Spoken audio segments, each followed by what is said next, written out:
noite, somos o grupo 4. Vamos iniciar, então, o nosso debate em relação ao Covid-19, né? Escolhemos o nosso país do trabalho anterior, que é o Chile. Vamos começar com um breve resumo panorâmico, né? De todo o planejamento, de todos os dados, né? Do Chile em relação ao Covid-19.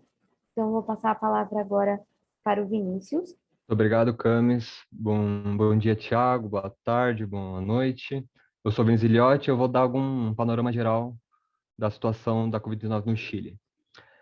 De acordo com o site Wood Matters, o Chile possui 1.715.352 casos confirmados de Covid, o que enquadra ele na posição de número 29º do mundo e quinto na América do Sul. As mortes, o Chile possui mortes confirmadas 37.895, que dá a ele a posição de número 22º no mundo e quinto na América do Sul. Hoje, dia 10 de 11 de 2021, o Chile possui 51.957 casos de Covid ativos, o que configura como 37º lugar do mundo e segundo na América do Sul. Com relação ao número de vacinação, ao desempenho da vacinação no Chile. De acordo com o site Our World in Data, o Chile já aplicou doses totais, já foram administradas aproximadamente 32 milhões de doses. O número de pessoas que receberam pelo menos uma dose são 16 milhões 598.088. Isso faz com que aproximadamente 86,6% da população já esteja pelo menos com uma dose vacinada. As pessoas agora completamente vacinadas, certo? 15.465.184, o que configura aproximadamente 81% da população do Chile. O Chile, então, seria o 7º país com a vacinação mais avançada, com a população mais vacinada proporcionalmente. A vacinação do Chile, ela se iniciou relativamente cedo. Ela se iniciou dia 24 de dezembro de 2020. E eles administram quatro vacinas diferentes. A primeira é a CanSino chinesa, de origem chinesa, fabricação chinesa, a Oxford AstraZeneca, a Pfizer e a Sinovac. Então, já de cara, a gente pode ver que o Chile teve um desempenho que eu até diria exemplar no combate à Covid-19. Para dar mais informações, eu vou chamar agora o Leonardo. Muito obrigado. Bom, quando a gente analisa todos esses dados que o Vinícius acabou de passar, passa pela nossa cabeça como é que o Chile, né, um país que é tão pequeno em questão de território, conseguiu se organizar tão bem para poder combater uma pandemia que até países poderosos, gigantescos, como os Estados Unidos, sofreram tanto durante o ano de 2020. Tudo isso é preparo, né? O primeiro caso confirmado de Covid no Chile foi no dia 3 de março de 2020, mas eles já estavam se preparando desde janeiro, né? Criando planos para poder combater a doença quando ela chegasse, porque eles sabiam, vai ser um problema mundial, né? Isso era algo que já era debatido no mundo, e óbvio que o Chile sabia que esse problema uma hora ia chegar para eles. Então, eles tinham que criar um plano de ação. Com isso, eles criaram um comitê de crise e já em janeiro, no finalzinho de janeiro, eles já cadastravam todas as pessoas que chegavam da China. Em fevereiro, eles melhoraram ainda mais esse preparo, aumentando toda a capacidade sanitária do país.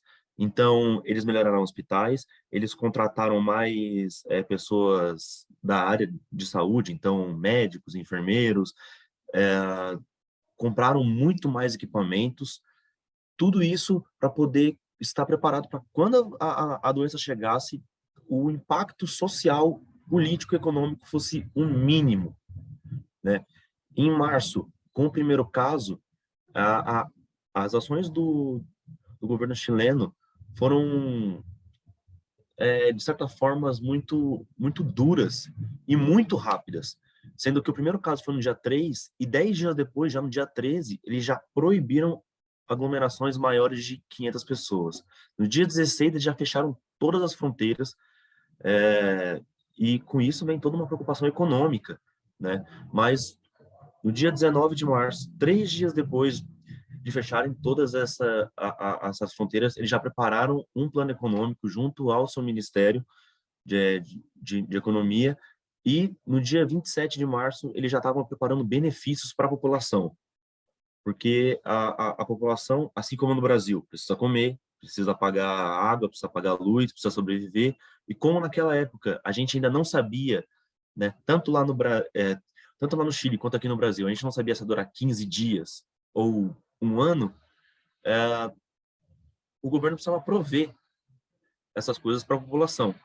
Então, durante o ano de 2020, foram feitos vários planos emergenciais, auxílios, acordos com hospitais, tanto públicos e privados, para que ajudasse a população, e o foco fosse manter a saúde da sociedade e do Estado chileno. Muito legal, Léo, obrigada. É muito interessante também o seu levantamento em relação ao planejamento do governo, né? Então, gostaria também de abrir, né, um espaço aí para a gente conversar sobre isso e saber um pouquinho da opinião de vocês, né, sobre a diferença entre a abordagem, né, e a gerência do governo brasileiro e do governo chileno. Então, eu vou passar agora a vez para o Márcio. Bom, primeiro gostaria de agradecer o espaço, obrigado e saudações a todo mundo. E o que eu queria levantar se relaciona muito com o que o Léo falou, porque como ele falou, justamente por conta do preparo, o Chile não sofreu tanto com a pandemia. E só de falar isso, a gente consegue perceber um contraste muito grande com o Brasil, porque diferente é, do Brasil, o poder executivo e todos os três poderes estavam realmente ali ativos, justamente para proteger a população. Eles perceberam o que estava acontecendo e queriam fazer de tudo para impedir que mais pessoas morressem. A gente pode até analisar um dado que é um dado interessante de se analisar, porque, por exemplo, o presidente do Chile, o Sebastián Perón, não, desculpa, o Sebastián Pinheira, que é uma das pessoas que está que mais foi atrás de vacina, seja da Sinovac, seja da Pfizer, ele também estava concorrendo à reeleição. Então, ele dependia dos eleitores, dependia de uma boa imagem para ser reeleito, né, que um desejo dele, né, uma missão dele. E se a gente for analisar, por exemplo, também outras eleições, a gente pode perceber que no mundo as pessoas que estavam preocupadas com a sua imagem, com a sua boa imagem, com a imagem do seu país, estavam justamente defendendo a vacina, a vacinação, e falando que todo mundo deveria ir atrás disso, o que é completamente diferente no caso brasileiro, já que o presidente do Brasil, Bolsonaro, ele entrou em rede nacional para falar que o Covid não era nada, que era uma gripezinha, e que ele, por ter físico de atleta, não seria afetado. É muito triste de se ver isso. Não só Bolsonaro, como também o ex-ministro das Relações Exteriores, o Ernesto Araújo, ele, né, atacando diretamente a China, que a gente depende da China, até hoje a gente depende da China, para justamente produzir cada vez mais vacinas e proteger a nossa população. Então, ter um poder público que se preocupa em proteger, um poder público federal ainda mais, que se preocupa em defender a sua população, que entende o perigo que está correndo, é mais do que essencial para ser bem sucedido na questão de cada vez menos mortes e cada vez abrir cada vez mais a economia e o mundo, né, novamente, para voltar ao normal. Realmente, Márcio, uma diferença enorme aí, né, na abordagem e também na seriedade, né, em levar essa informação e em também preparar a população, né, para digerir essa doença que não foi fácil, né, não foi fácil também para ninguém, em nenhum lugar do mundo, né? De se programar e também dessas mudanças que vieram aí em relação ao psicológico e à vida e à economia também da população, né? E aí a gente vê também uma falta de empatia, né? Em relação a todas as mortes e todas as pessoas que pegaram aí nesse começo da doença, né? Em relação ao nosso governo, né? Que além de não dar uma assistência, também não teve a empatia. Vou passar então agora a palavra para a Bianca, que ela também tem alguns pontos aí a trazer para a gente. Muito obrigada, boa noite, gente. Eu acho que bem ligado ao que a gente está falando, principalmente sobre a questão do governo, né, não ter se preocupado, não ter adotado medidas que de fato ajudassem, né, no controle da pandemia. Eu estava lendo algumas notícias e eu vi que no Chile, logo no início, assim, eles começaram a fazer um processo de código de QR Code, por assim dizer, e aí eles tinham poucas horas de validade, valiam só durante 2 vezes na semana, então isso reduzia bastante, né, a questão das pessoas estarem na rua, porque antes estava liberado, todo mundo podia sair, e com esse QR Code passaram a ter controles, né, e era exigido para você entrar em farmácia, em supermercado, em todas as conveniências que ainda estavam abertas. E além disso, né, porque aqui no Brasil a gente também, né, teve algumas regras, por exemplo, de não poder sair sem máscara, não poder ir para algum estabelecimento a partir de determinado horário, mas a gente sabe também que a fiscalização era muito baixa, ou, né, quase não existia em algumas regiões. E lá no Chile, uma coisa, eu acho que o principal, né, que faz essas coisas darem certo também é a fiscalização. E lá eu li uma outra notícia que diz também que o policiamento para, né, quem não tinha autorização de estar na rua estava bem rígido e que realmente tinham multas para quem não cumpria as regras. Então, eu acho que isso é bem importante também para você segurar um pouco, né, as pessoas de saírem. E como eu disse, aqui no Brasil também teve, né, toque de recolher, as pessoas não podiam sair, tinha determinado horário que você podia estar em estabelecimentos abertos.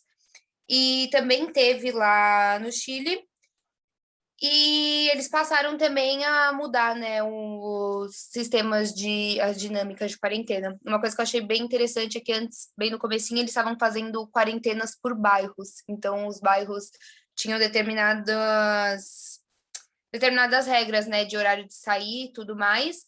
E depois, obviamente, eles viram que não dava muito certo, porque para você passar de um bairro para um outro é muito rápido, né? Atravessa uma rua, você já está em outro bairro, então começaram a fazer por municípios. É só que eu achei interessante a questão de estar pensando, né, a todo momento em mudar leis, em modernizar, em ver o que realmente estava sendo efetivo ou não, né? Inclusive, uma coisa extremamente triste se a gente parar e ver, é que o Chile, como a Bianca e o Léo falaram, ele teve policiamento, teve quarentena, teve preparo, e mesmo assim, em junho desse ano, eles estavam numa situação à beira do colapso do sistema de saúde. 90, a taxa de ocupação dos UTIs era de 90%, e eu acredito que isso se deve justamente à população, porque quando eles perceberam que as coisas estavam melhorando um pouquinho, já ficaram afobados, já pensaram que estava tudo normal, que não tinha mais problema. Inclusive, uma notícia que eu vi era de que na capital do Chile, Santiago, teve uma fila gigante para entrar num shopping popular chamado Costanera Center. Então, assim, no Brasil a gente também teve isso, mas também não para, né, chutar, acabar com o Brasil.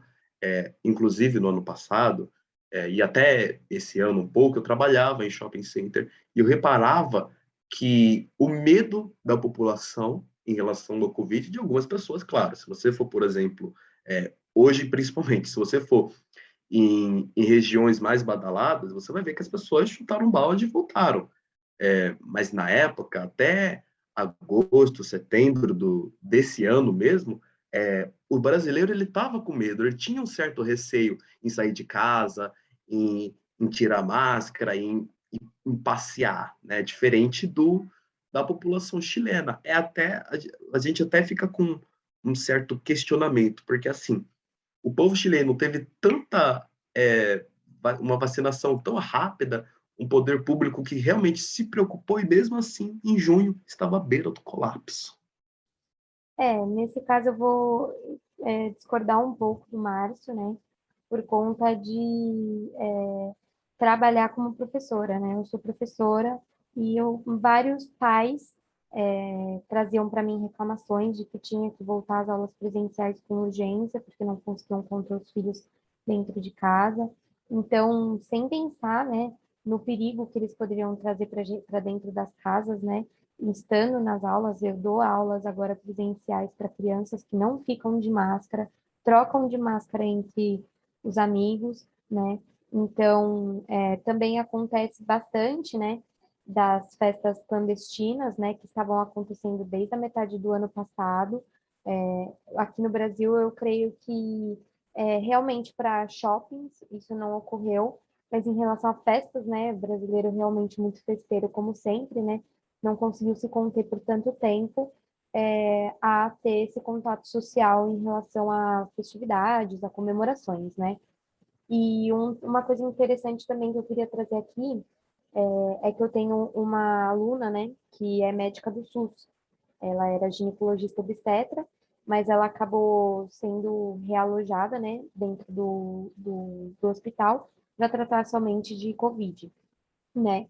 E ela me falou que ela não tinha preparo algum, que ela não tinha, fazia anos, né, desde a residência dela, né, como residente, ela não tinha visto casos, né, respiratórios ou com problemas pulmonares, então ela teve que reaprender no meio de pandemia, estudar, né, e se informar realmente de como tratar esses casos. E ela me falou que realmente as pessoas não acreditavam na doença, de chegar lá com Covid e achar que não está com Covid, dizer para ela que é uma mentira, que é um golpe do governo, né? Então, é uma alienação enorme que ocorreu aqui no Brasil, que também levou as pessoas a achar que não tinha necessidade de fazer a quarentena, né? Diferente do Chile, que eu acho que foi mais aquela necessidade de comprar alguma coisa no shopping, né? Ou de talvez achar que estava acabando e realmente voltar, né? Eu acho que essa é a maior diferença. Eu vou passar agora a voz para o Henrique, ele tem algumas informações também para adicionar. Então, eu acho que eu vou dar uma discordadinha também, que eu acho que a gestão da campanha de vacinação do Chile foi muito positiva, porque o Chile já vinha consolidando os postos de saúde, a vacinação deles há um tempo. Então, quando teve esse surto do Covid, a vacinação em si foi muito boa, mas eles acabaram por ignorar muitos aspectos, como, por exemplo, eles fizeram uma quarentena no início do ano, em que ela era dividida por bairros. Só que como que ia funcionar, sendo que para você passar de um bairro para o outro era questão de 10 minutos? Então, acabou tendo confusões nisso, e acabou tendo confusões também, como um caso que aconteceu aqui no Brasil, que foi o fato de que bairros ricos, para você ter o controle, era até mais tranquilo quando havia quarentena, quando tinha restrição de horário. Porque, querendo ou não, as pessoas de classe social mais alta podiam se dar o luxo, vamos dizer assim, de trabalhar de casa, de resolver as coisas por telefone. E acabava que nos bairros pobres, quando chegava na quarentena, eles não conseguiam respeitar, porque muitos dependiam de ir para sua loja, para sua banquinha, fazer o seu trabalho na rua, com o público. Então, eu acho que ali também teve muita semelhança com o Brasil. Mas na campanha de vacinação em si, sim, o Chile mostrou ser um exemplo. Mas teve várias falhas que também são muito semelhantes ao Brasil e muito semelhantes a quase todos os outros países do mundo. Ótimo posicionamento, Henrique. Também gostaria só de lembrar todo mundo, né, que estava tendo também aqui no Brasil em contraposição, na época, né, de vacinação de idosos, muitos idosos sendo falsamente vacinados, né? Não foi uma certeza, não tem realmente uma confirmação desses atos, mas vimos vários vídeos aí, né, quem tem acesso à internet, conseguiu ver vários vídeos em que enfermeiros fingiam da vacina, em que eles jogavam a vacina para fora antes de aplicar a seringa dentro da pele do idoso, né? E isso prejudica, né? Isso afeta demais o controle de quem está realmente vacinado e de quem não está, né? Então, realmente, foi muito desorganizada, né, a nossa abordagem e o nosso planejamento para vacinação. Eu tenho, vocês debateram bastante, foi surgindo vários pensamentos. Eu acho que a primeira coisa que o Márcio falou de relação de vacinas, eu acho que depois que a gente se vacinou, a gente soltou mais, que ele falou que as pessoas ficaram mais despreocupadas, né? Eu também acho que no Brasil aconteceu muito isso. Eu acho que no primeiro final de semana que as pessoas tinham tomado a segunda dose, isso se não a primeira, que eu não me recordo muito bem, já estavam rolando, assim, festas muito grandes, as pessoas se reunindo. Antes disso, muito mais, mas eu acho que depois da segunda dose, assim, coisas das pessoas enviarem convite falando, gente, vai ter festa mesmo, vamos todos. E você percebe que as pessoas, né, acham que é só, né, a vacina e pronto, já pode sair normal. E se envolve também muito com o que a Camila falou, né, da questão de trabalho, né? A gente no começo ficou muito nessa de mandar rápido as crianças para a escola, mas também tem muitos professores, né, envolvidos, então acho que tinha grandes debates em relação a isso, se voltariam ou não às aulas. Agora, se eu não me engano, eu acho que a maioria das escolas já voltaram, né? Por exemplo, a do meu irmão já voltou também. Mas também, ainda assim, eu acho que muitas escolas não seguem à risca. Por exemplo, meu irmão também, eu não acho que a escola dele segue à risca, assim, tão fortemente como deveria, né? Porque ainda está muito presente o vírus, tudo está muito recente, né? Enfim, eu acho que outra coisa que eu ia falar é a questão da pobreza que a gente estava falando. No Chile, eu também li muitas notícias que lá a pobreza já, né, existia, mas eu acho que na época agora de pandemia as pessoas começaram a ver isso muito mais, assim, foi um tapa na cara de muita gente que achava que, não existia, né, ou que não era tão grande assim. E no começo, ainda mais da pandemia, eu acho que bem relacionado com o que o Henrique falou, tem a questão de realmente, quando você vai para bairros periféricos, as pessoas não conseguem, né, seguir a pandemia tão à risca. As casas são pequenas, tem muita gente morando em uma casa só. As pessoas que moram em periferias precisam trabalhar, normalmente os trabalhos são menos flexíveis, né? Você não faz home office. E já as pessoas ricas, você pega carro, você vai sozinho, você se isola, você não precisa ir para a empresa todos os dias. Então, eu acho que esses pontos a gente consegue perceber muitas falhas, eu acho que nos dois lados, né, dos dois governos, tanto do Chile quanto do Brasil. E eu acho que percebe também o quão longe eu acho que está de ter uma recuperação nessas áreas, por exemplo, para pessoas, né, de baixa renda, quanto ainda está muito difícil essa volta e quanto é necessário também para elas, ao mesmo tempo que essa volta aconteça, para que elas continuem, né, recebendo e trabalhando. Sim, verdade, Bi.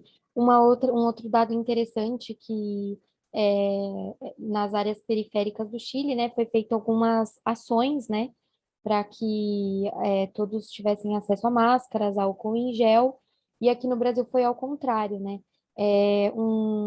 Teve um documentário bem interessante feito pela periferia, né, de Paraisópolis, onde eles informam que os traficantes, né, que a comunidade ali do crime, né, se organizou para produzir álcool em gel e produzir máscaras, né, para a população, porque não estava sendo acessível para eles essas coisas que eram tão necessárias, né, naquele momento. Então, pessoas estavam indo trabalhar em ônibus, em metrôs, sem acesso a uma máscara, né, sem acesso a isso de forma gratuita. Então, é interessante que aqui no nosso país a gente não tem um governo que provê isso, né? Teve que ir ali uma comunidade que, na verdade, é criminosa, né? Uma organização criminosa que, na verdade, não tem nada a ver com isso, né? para se posicionar, para realmente ajudar ali. Em relação a pessoas que têm menos, né, bairros, que têm menos poder aquisitivo, eu vi duas coisas muito interessantes. Porque no Dia dos Pais, de 2020, eu fiz uma ação beneficente na Brasilândia e você conseguia ver claramente que as pessoas não estavam respeitando, né? E era feriado, né? A pessoa tava todo mundo indo no bar, fazendo churrasco, como se as coisas estivessem completamente normais. E eu parei para pensar, eu pensei, putz, mas essas pessoas que justamente por terem menos poder aquisitivo, elas devem estar saindo porque, porra, elas estão trabalhando normal e, né, devem estar querendo um lazer. E mais tarde naquela semana eu tive que ir no hospital e eu estava conversando com um dos enfermeiros e, por coincidência, ele também mora na Brasilândia. Aí eu falei para ele, putz, vocês... eu passei lá, vi que tinha muita gente comemorando e tal, eu acho normal, porque continua trabalhando normal, né? Eu perguntei, você prefere ficar em casa ou sair? Ele falou, eu prefiro proteger a minha família, porque se eu sair, ele já trabalha no hospital, já tá com puta risco. Se ele sair, ele corre ainda mais risco de levar alguma coisa para dentro de casa. Ele tinha 3 filhas. Então, vai muito da mentalidade das pessoas. Bom, só para complementar, né, o que o Márcio estava falando, a gente consegue observar e admirar a transparência que o governo chileno conseguiu ter com a sua população. O governo brasileiro não conseguiu e não quis ser transparente com a sua população e explicar a importância de ficar em casa, entender que a doença era perigosa e que a vacina era importante. A gente sempre se orgulhou de falar que a gente tinha o Zé Gotinha, de que a nossa população tem orgulho de se vacinar e etc. Mas, na minha visão pessoal, eu acho que o Brasil sempre gostou de se vacinar, mas nunca entendeu a real importância. Só fazia porque, sempre teve, tá todo mundo fazendo, por que que eu não vou fazer? Mas não conseguia entender a real importância. E a pandemia botou isso em xeque para a gente. A gente hoje consegue entender a importância do porquê que a gente precisa vacinar, a importância de respeitar e entender os perigos de uma doença a nível de pandemia. E a gente só conseguiu fazer isso durante tudo está colapsando. Enquanto o Chile, o governo chileno, ele se desenvolveu para fazer isso antes, tentar informar a sua população antes de realmente começar a dar problema. Eu gostaria também de dar a minha visão sobre o assunto e chamar atenção para o fato de que, na minha opinião, o sistema político do Chile, a forma com que ele é estruturado, foi fundamental para o combate. Se a gente pegar, o Chile é um país unitário, né? Então, ele não é uma federação que nem o Brasil. Ele é subdividido em regiões, cada região possui lá a sua autonomia, mas como é centralizado, nós vemos que o governo chileno teve mais, tinha mais ferramentas à sua disposição para o combate ao Covid. Então, assim, olhando pelo lado positivo, um governo unitário, ele é mais fácil combater grave crises, problemas, tendo a decisão centralizada em um local só. Eu gostaria de ressaltar esse fato. Muito legal, Vini, interessantíssimo, tanto o seu ponto de vista quanto o do Léo. Eu agradeço a presença de todos aqui. Foi um debate muito enriquecedor. Eu espero que todos tenham aqui aprendido, né, e visto realmente a diferença de um governo organizado e programado. E eu agradeço também ao Tiago pela oportunidade do debate. O trabalho realmente serviu aqui de muito aprendizado. E a gente espera que todos aqui continuem em casa, seguros, independente aí do planejamento do nosso governo. Tá bom? Uma ótima noite a todos. Muito obrigada, Tiago. Uma boa noite. E a gente finaliza por aqui.